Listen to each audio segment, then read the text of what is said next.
So let's start digging into these 7 archetypes and see how they work. And then how do we find them and move them out of the way? So the hidden temptation in storms and plenty. So we're going to take the first 2 of these archetypes in 2 Kings 23. Stay open to there too, by the way, so you can read them. Here's the first one, Baal, 2 Kings 23, 4 and 5. And the king commanded Hilkiah, the high priest, and priests of the second order, and keepers of the threshold, to bring out of the temple of God all the vessels made for Baal. Okay, remember what it says, mixed with true worship? Where were the vessels made for Baal? They were actually in the temple of God. How long had they been in there? And also they called it the temple of God, so people were worshiping Baal and the true God at the same time. Wow, it's all mixed together. And then he says, and for Asherah and all the hosts of heaven. So there were 3 idols that were right there in the temple. He burned them outside Jerusalem in the fields of Kidron, and he carried their ashes to Bethel. So who is this guy Baal? Who is he? Well, he this is what it looks like, and it's interesting to see the actual icons of these idols, because I often picture them in my mind from these icons, which really helps me. So here's Baal. He's a fit young man with here's another one, and he has a horn in one hand, which symbolizes strength, and in the other hand he has a bolt of lightning that is turned into a spear. So he's called the storm god. You can see he's just a cool dude. So he has a lot of power. He can grab the storm and direct in his direction. He's not afraid of the storm. And what does he? Oh, by the way, we talk about these archetypes. Not far from where I live, there's a mountain called Radagast, and for hundreds of years there was idol worship on that hill, and this was the god Radagast. Doesn't he look similar? He's similar to that Superman with a helmet. By the way, the helmet had on these horns. Do you see those horns? Well, look at Radagast's helmet. It has on horns too. He's kind of that Superman, and you can see his kind of cup. He could bring the harvest. That's what his horn is that he's doing. Radhost, and there's even a beer in the Czech Republic that's named Radagast. Well, that's basically a Baal.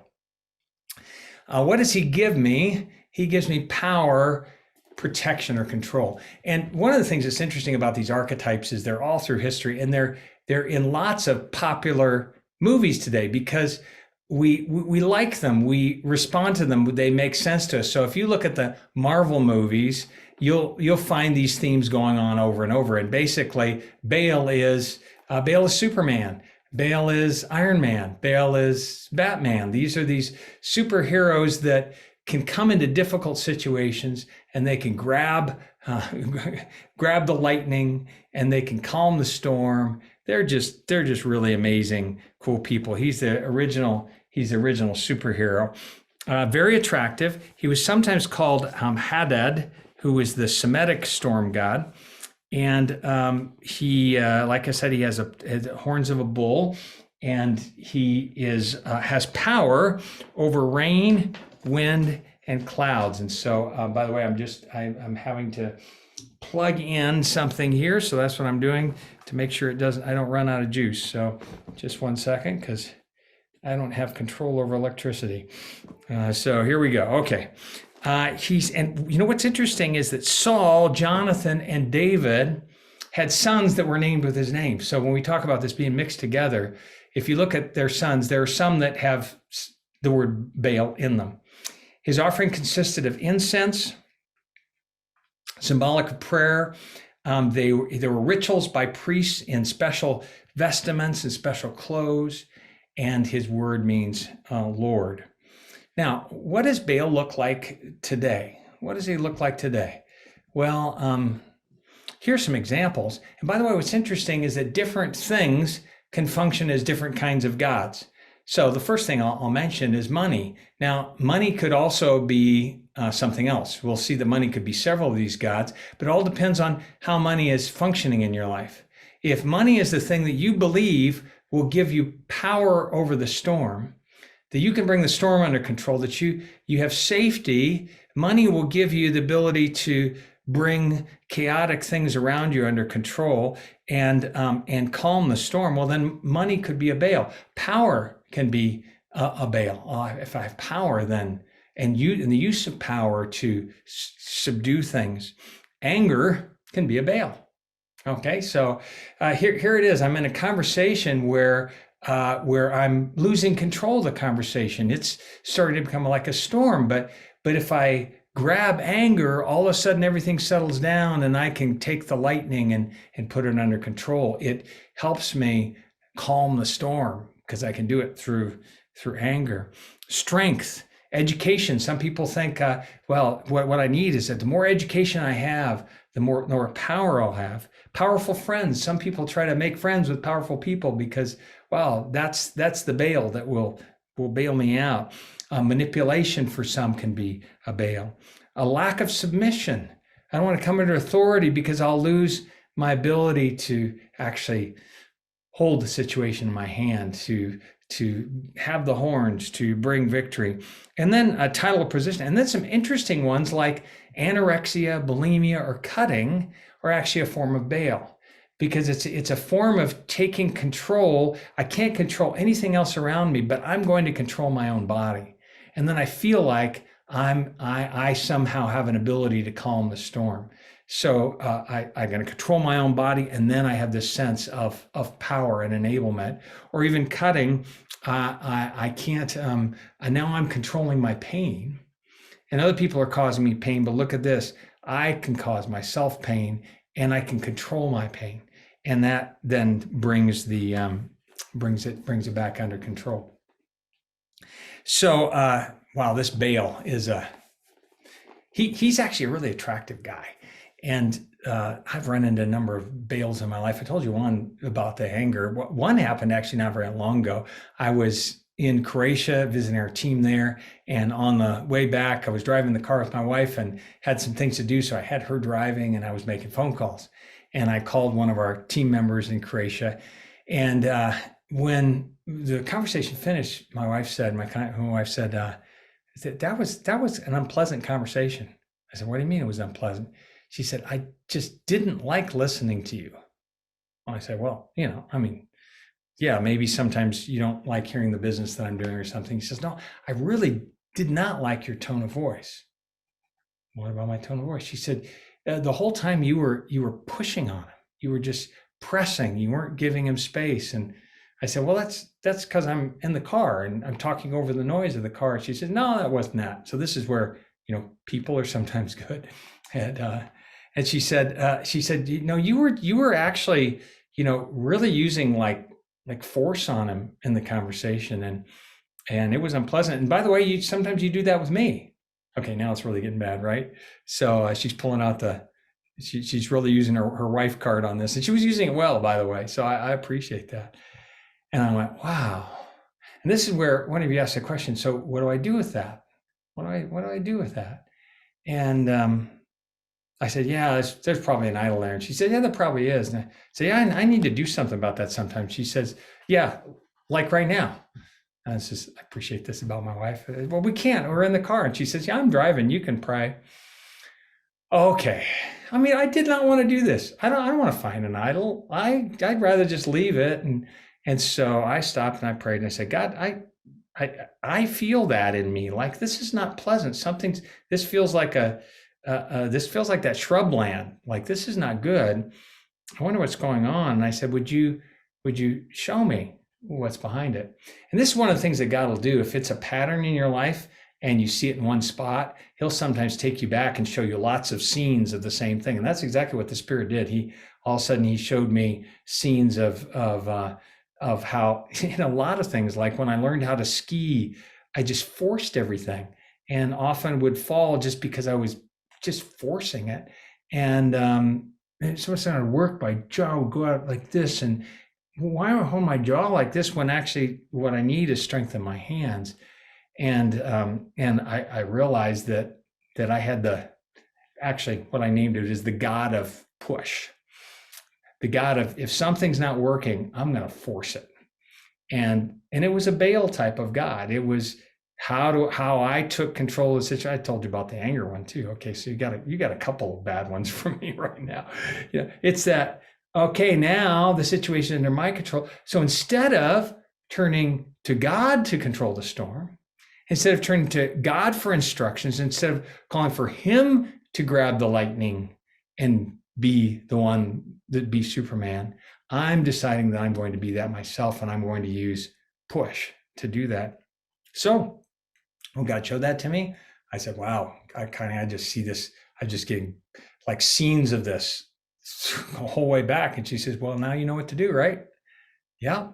And here's the tendency, you just go, I'm not going to do that anymore. I'm just going to decide to change that area in my life. And actually that, you got to tear the idol down. You can't skip to restoration without going through repentance. And so that's what I did in the car. I said out loud, I said, wow, God, you just showed me an idol, and this is really ugly. And it's pretty vile. And I think I've been coming to this altar for a long time, pretty consistently. And I think it's giving me a sense of safety. I was actually feeling like I was out of control in that conversation, like something that I was responsible for. I wasn't a storm. I wasn't able to bring into control. And so I'm going to, push. And so I confess that to the Lord. Now, one of the things it was really a blessing. It's always a blessing to repent. But also, my wife has said that it's really been different since then. Now, that doesn't mean I'm never going to sin in that area again, but what I sense is when I turn and start heading down that road, I actually go, I've turned from that idol. There's that altar has been defiled. Those priests have been killed. That Asherah pole, that pole has been, this is a Baal, has been torn down. And I'm experiencing a real new victory in my life. So that's about 6 months old, by the way. So, praise God for his spirit. Baal, the storm god. Let's go on to another one. Asherah, the goddess of fertility. So she's right here too. Ran to the temple, Lord, all the vessels made for Baal, for Asherah, and for all the hosts of heaven. So that's 4 through 7. And then in 6 it says, and he brought out the Asherah from the house of the Lord outside Jerusalem to the brook Kidron. He burned it at the brook Kidron, beat it to dust, cast the dust of it upon the graves of common people. And then look down at verse 15. Moreover, the altar at Bethel, the high place erected by Jeroboam, the son of Nebat, who made Israel to sin, that altar with the high place he burned down. He pulled down and burned, reducing it to dust. He also burned the Asherah. What was Asherah? Asherah was the goddess of fertility. Here's what she looked like. She's a well-endowed woman. So big hips, curvy body. She can have and take care of lots of babies. And you can see that she's got this big skirt that just represents abundance. She has abundance. And in each hand, she holds some of the harvest. And you can see the goats are just running to her on both sides. So when Asher is there, the world is a wonderful place. Now, you notice there were high places they went to, and there were Asherah poles. So often, sometimes it was a phallic symbol. Sometimes it was a pole like a tree. And by the way, today, maypoles are the current iteration of Asherah poles. She's a goddess of spring because, things are coming out. We're praying that there will be a harvest. There were lots of figures like this made of her. And in fact, you can find them everywhere in Jerusalem and in Israel, lots of, and they used to make cakes based with this kind of this figurine, like we make maybe Easter cakes with an Easter impression. They would make raisin cakes that were shaped like Asherah. I was in Jerusalem a couple years back and went in an antique store and look at all of these Asherahs or renditions of Asherahs. These are all fertility goddesses. And by the way, this is another version of Asherah. And I was in a church in Premoshten in Croatia and saw this on the ceiling. I think you know who that is. That's Mary. But the worship of Mary is actually a version of Asherah worship. She's a mother god. And you can see in this that with her is Jesus, but look how small Jesus is. Jesus is is kind of enveloped in. Jesus actually needs her to bring the harvest, and all of the rest of these people are putting down because mom is here and mom is going to take care of us. So worship of Mary is actually a version of this. In fact, she's called the Queen of Heaven, and that's the exact same title that was given to Asherah. Asherah was called the Queen of Heaven, sometimes falsely called the consort of Yahweh. So we have Yahweh or the consort of Baal. So it's like these guys need a wife. So Asherah is her wife or the mother. It's this mother god, this fertility god. So she, in Catholic teaching, it was she was called the Queen of Heaven, the Mother of God, and from the Middle Ages on. And this actually is also expressed in, this is a statue from Egypt of Isis nursing Horus. And you can see again the mother who is nursing really a full-grown man, but this whole story is of this man that was actually made a man by his mother who nursed him to that place. And you can see the same thing in the pictures of Mary. So the worship was they did weavings for her. Let me go back and show her again.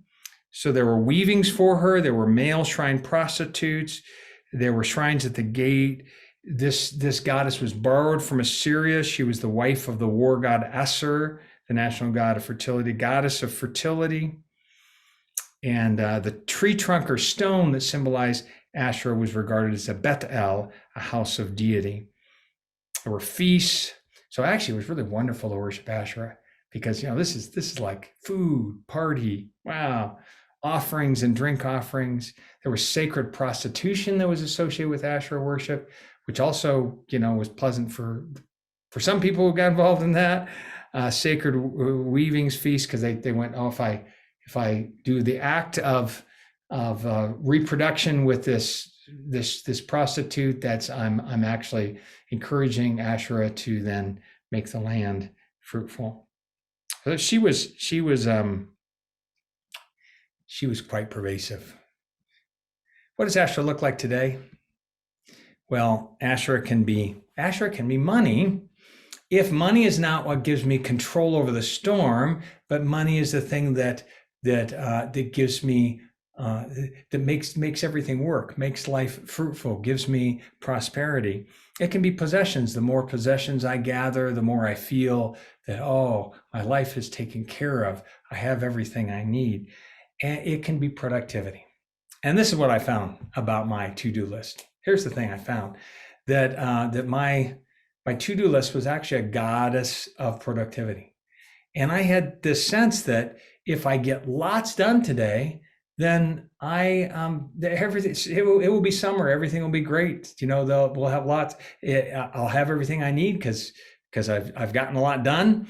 If someone criticizes me, I'll have protection because I can show them all I got done. If I feel bad about myself, I can just turn to my to-do list and defend internally that I got a lot done, and all kinds of different things. The world's going to be great if I'm productive. And God had to bring me to the place of actually repentance of the goddess of productivity that was a Asherah pole in my life. Marriage can be this for single people. They can say, if I get married, then all of life is going to work. A career. If I have a successful career, then we're going to have a harvest. We're going to have prosperity. If I have clothes, shopping can be an Asherah. Okay, I go out and I buy lots of things, and it's just going to make me feel great. Self-help techniques. So if I do this and this and this, if I do this, I won't get any wrinkles, and if I do this, I'll get better at this. And fruitfulness, a harvest will be taken care of because I have learned the techniques to make my life better. Facebook lights, image, and sometimes your children can be Asherahs. People can worship their children because they go, well, my life was not prosperous, but my children's lives will be, and I will live through them. And I'm going to sacrifice everything so that then they become the person that I couldn't become, and that will guarantee spring, that will guarantee summer, that will guarantee that we're all taken care of. All right, we got a spot for some questions, don't we? So Jacob, what kind of questions are coming up? So we have a question here. Can a Christian leader be an idol in your life?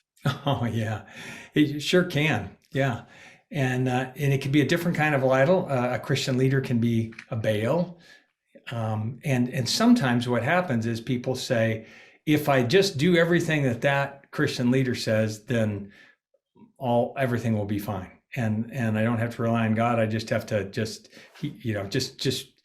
follow Superman everywhere he goes, and then all the storms will be taken care of. The clouds will get pushed our direction when we need rain. So I think definitely a Christian leader can be a Baal in your life. Yeah. Okay, thank you. Another question. How do you determine the difference between a godly desire for a healthy relationship versus using the relationship as an idol, or the person or the other person becoming an idol? Okay, that's a great question. I think again, it says it comes from a place of where does that sit in my life, if it's a good thing or a God thing. So if I go in God is my refuge and strength. I'm satisfied in Him as it with the richest of foods. He is the way, the truth, and the life. He came that I might have life and have it abundantly. I'm just quoting some scriptures, and then I turn to Him to satisfy me in whatever way He wants. And I might say, I want a husband, or I want a wife.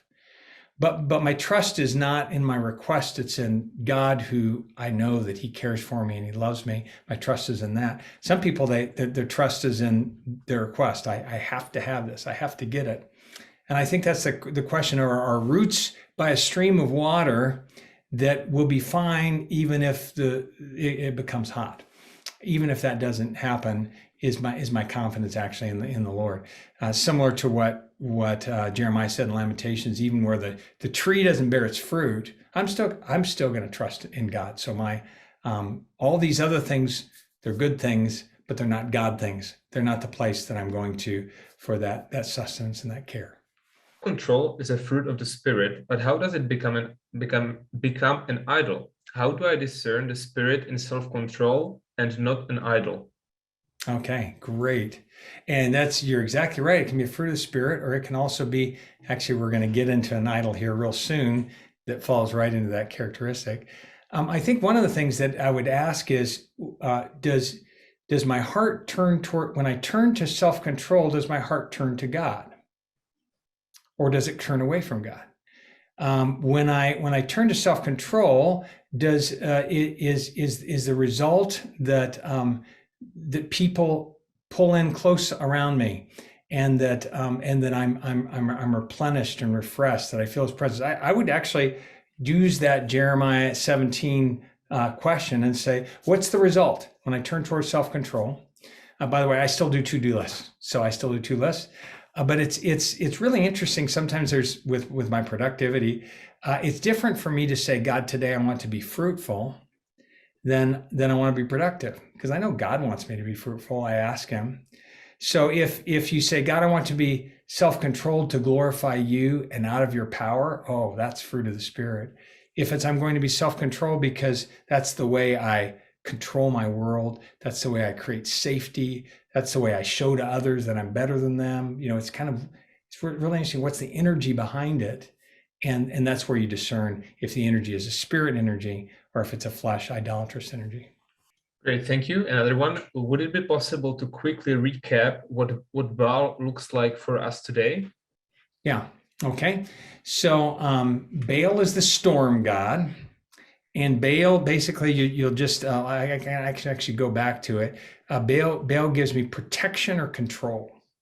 So protection and control. So think of that picture of, I grab the lightning, I have the spear, I bring the storm under control, I hold the hard thing in my hand. It's Superman. It's the things that actually allow us to manage our lives without God, and give us a sense that I can do it. Like, I got it. I can bring the storm under control. So it gives us one of the things is, and each of these gods provides us from something, provides us of something that I should be turning to God for. So I should be turning to God for protection. I should be turning to God for control. But instead, I turn to that thing for protection and control. And in that, I'm actually turning away from God. Same thing for Asherah. Asherah is where I go to be fruitful, for fruitfulness or prosperity. So for me, what I try to do is I try to actually, and actually protection, power, control. I try to picture that God because that helps me. I'm a real visual person, kind of see it. And then that short one of Baal is protection, power, control.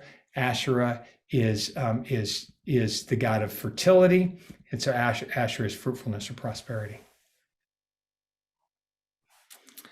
Okay, good. Any other questions there, Jacob? So here a question on marriage. If we try to meet people for marriage, does it mean that we may have an idol, like we should only trust God? Yeah, and that's a great question. The thing is that it doesn't. The question, if it doesn't mean we just sit around. So, but the key is, are in that meeting of the people, am I seeking God? Am I saying, God, what do you want to do next? I'm going to do it. And I trust you if I'm trusting in my actions to give me a partner, then it's becoming an idol. If I'm trusting in God and then saying, God, I'm trusting in you, what actions do you want to do? I want to be active. I want to be active and obedient. So you want me to talk to somebody? You want me to go here? And by the way, as I'm doing this, I'm not trusting in what I'm doing. I'm actually trusting in you. I may do 5 things and you do something off to the side that's totally different. And that's where the help comes from. So I'm going to be active. I'm going to be doing things, but my confidence is in you. My trust is in you. Okay. Any others, Jacob? One question. Is Proverbs 3 a good example to keep from Baal idolatry or all idolatry? That's interesting. Proverbs 3. Let me take a look at it. I think that's the part with guard your heart. The statement. Yeah. 23. Oh yeah. Look at. It's great. Trust in the Lord with all your heart. Do not lean on your understanding. In all your ways, acknowledge him. He'll make your path straight. Oh, yeah, that's just great. Yeah. Honor the Lord with your wealth. So again, money actually, in the Bible, people who followed God often were blessed with wealth. So wealth is not a bad thing. It's not necessarily, but if it's a God thing, it can be a good thing. But if it's a God thing, that's where we get in trouble. Yeah, Proverbs 3 would be great. That was a great suggestion.